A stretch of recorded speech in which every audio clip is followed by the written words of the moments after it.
So I'm actually in the process of creating a booklet, and I thought it might be a good idea if I went ahead and recorded my screen and talked you through it. So this is going to be very casual. You might get some yard working noise or Princeton barking, but anywho, hopefully this is helpful.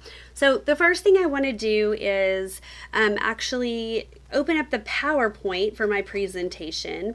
So under most circumstances, if you've created a PowerPoint, you can go ahead and utilize some of this to create your booklet.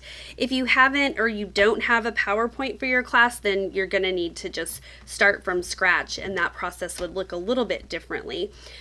So what I usually do is the first thing is go ahead and do a file save as so that you can save another copy of this. I usually just do it to my desktop for this purpose. And we can just name it booklet draft, something like that. So I'll go ahead and save that to my desktop. So now I know I'm not working in my PowerPoint presentation. The first thing that I want to do is convert the slide size to 8.5 by 11. And you can actually do that by going to the Design tab and then come over here to Slide Size. Select Page Setup, and I just always type in 8.5, 11, and hit OK. The next thing it does is asks you if you would like to scale down or up. I select down. Okay, and now you can see that my slide size is 8.5 by 11. So now this is kind of the tricky part. This is where you have to go in and sort of decide, what items you want in your booklet, what things you don't want. This is a bit of a process. I'm not going to walk exactly through this because that does take a while, and y'all really probably don't want to sit there and watch me do that process. But I will give you a trick. One easy thing to do is if you click on View and select Slide Sorter, you can see the slides kind of laid out a little bit better. And this makes it easier to sort of select one, hold down the Shift button, and you can select multiples. If you wanted to kind of delete an entire section at a time. If not, you can just go back to your normal view. That's fine too.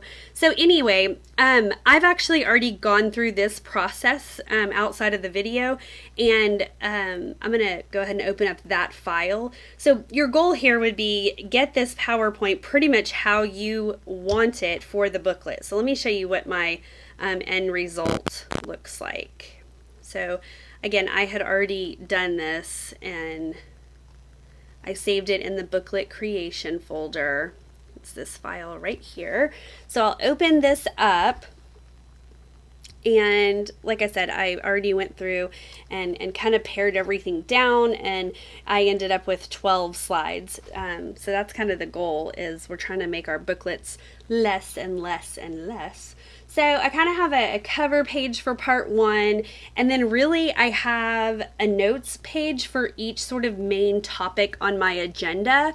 With the exception of, we do take a quiz in this class, so that was something I put in the booklet. And I did all of this formatting here in PowerPoint. I mean, these are just text boxes, these little letters, all of this is PowerPoint. And then, so anywho, this is ready to go. And so the next step that I'm going to do, once I have everything how I want it, I have, my booklet cover, any kind of page breakers. I have, each kind of content page that I want. I'll just come up here to File and do an export. And I'm going to just put this one on my desktop again as well. And I'm just going to leave the name there, but I'm exporting as a PDF, okay? So export as a PDF, because our ultimate goal is the end result is a PDF, because that's what is compatible with our printing system and everything like that. We want the booklet to be in a PDF format. So I'm going to minimize these, and I'm going to open up this PowerPoint, this PDF, okay? So this was the PDF that was created from my PowerPoint export. right? And I'm going to click on organize pages. And so this is kind of the first glance I get at, the PDF with each page in my booklet. So the first thing you need to know is that the ultimate number of pages should be a multiple of 4. So this is 12 and that's good, but we're missing some things, okay? So for example, we're going to need our CE page, the evaluation. So if you go to Dropbox and click on class booklets, one of the items at the top are book creation pages. And this is where I can honestly just drag and drop these in here. So I'm going to put my CE policy in there, and I'm going to put the eval in there. And then I'm going to put the generic back in there. Okay, so now I have all of my kind of extra pages. I can move them around.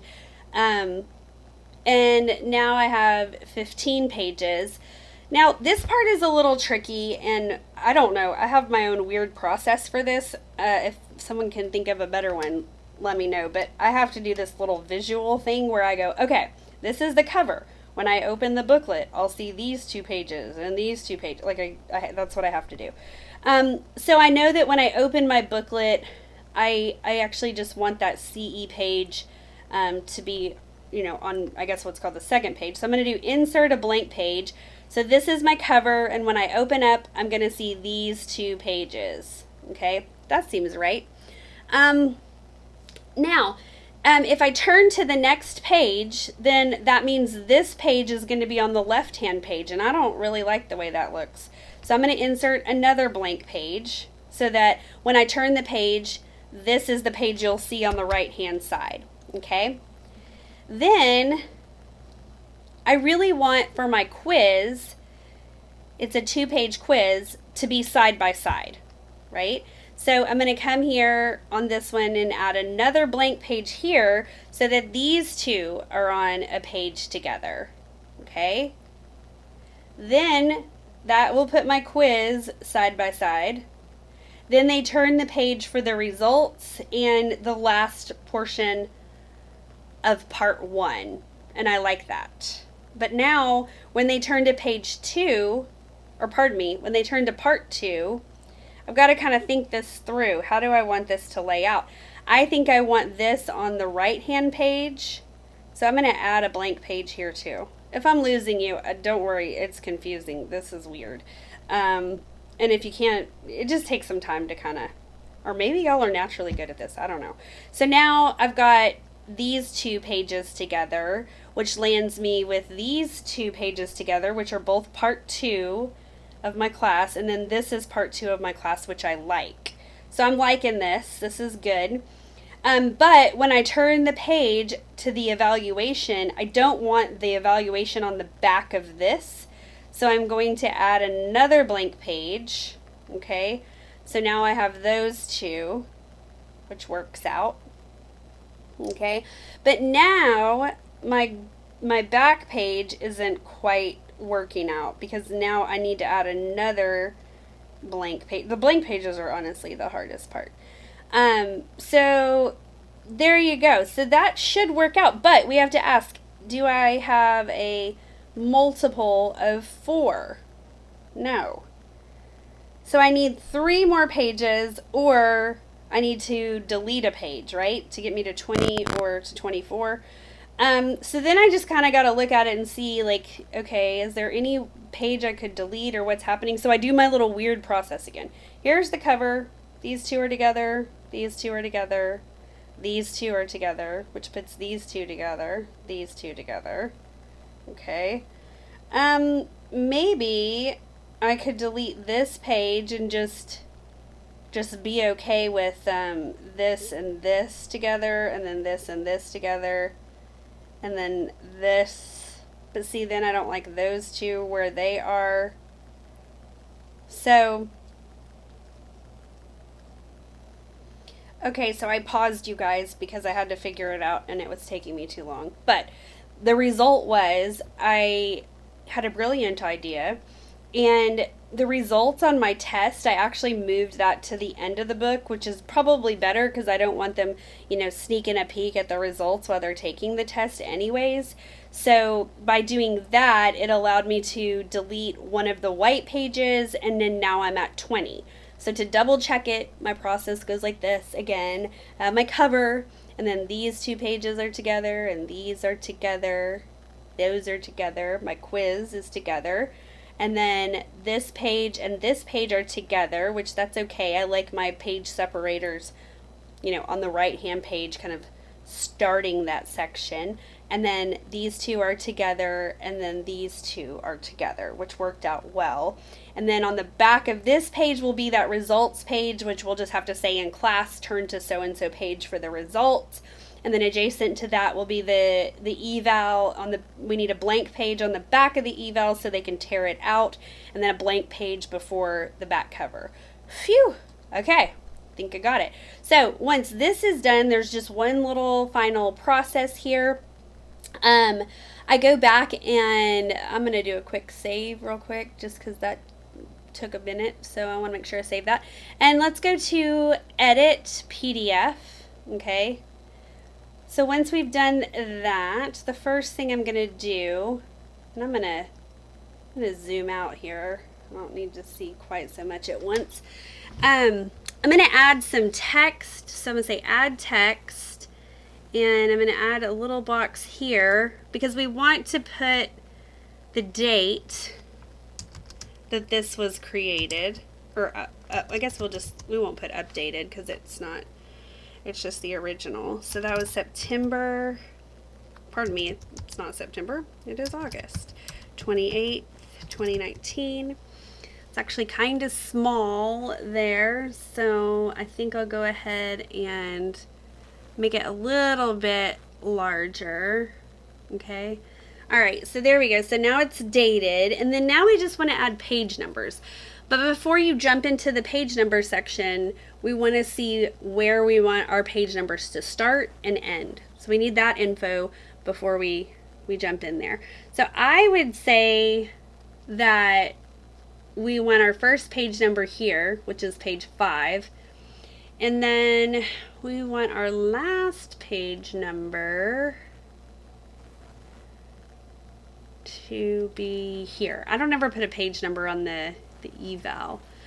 So this is page 16. So 5 through 16 need page numbers. So I'll come up here on header, footer, and say add. Okay, and then this screen's gonna pop up. So I like to put the page numbers in the bottom center, and so I'll just click on this box here and say insert page number. I have found too that 8 is a little bit small, so I'm going to go ahead and make it a 10. And then we're going to specify the page range. And remember that was pages 5 through 16. When I click OK, this little preview down here, I mean, it's all right. It doesn't ever quite work out for me. I like to just go to the actual document. So I click OK, and then now I'm just going to review my page numbers. It's going to have to think about it, so give it a second. I just will review, and you can go forward or backward, it doesn't matter, but look, I got my last page number here, page 12, there's 11, looking good, 10, 9, 8, 7, 6, 5, 4, 3, 2, and 1. So from time to time, if you have a bottom of a page that it's not working out or you can't see the page number or something, you can actually go back. You might have to click through here. You can go back, and when you click on edit, if you wanted to make it bigger, or sometimes if there's a dark thing at the bottom, you could make it white so that it'll contrast on top of that and you can still see it.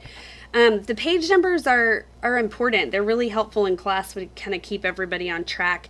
There's nothing worse than the page numbers kind of being messed up. So I'm going to click close because now I'm done editing it, and I'm just going to scroll through this one more time, make sure everything looks good. I've got my CE policies. There's page 1, 2, 3, 4, 5, 6, 7, 8, 9, 10, 11, 12, the eval, the blank pages, and the back. Looks good. Okay, so now that I have that finished, I'm going to click save. So remember, I had just saved this on my desktop, so here it is. Okay. In this instance, this class is still under construction, so I would just come in and drop it in the under construction folder in the booklet creation. And I'm going to go ahead and do that. Okay, now Princeton's barking. Sorry. Okay, but when the book is complete and is all ready to go, the end result is that it will end up in this class booklets folder. The reason we have a separate class booklets folder is because that's the folder that the graphics team accesses. They don't have access to all of our other folders, just this one. So as you can see, we've got booklet folders with just the booklets in them. Okay, so once it's complete, it will end up in that folder. Sorry for the dog. But ultimately, right now, because it's still under construction, it comes to just my booklet creation folder. I hope that was helpful. Let me know if you have any questions. Have a great day.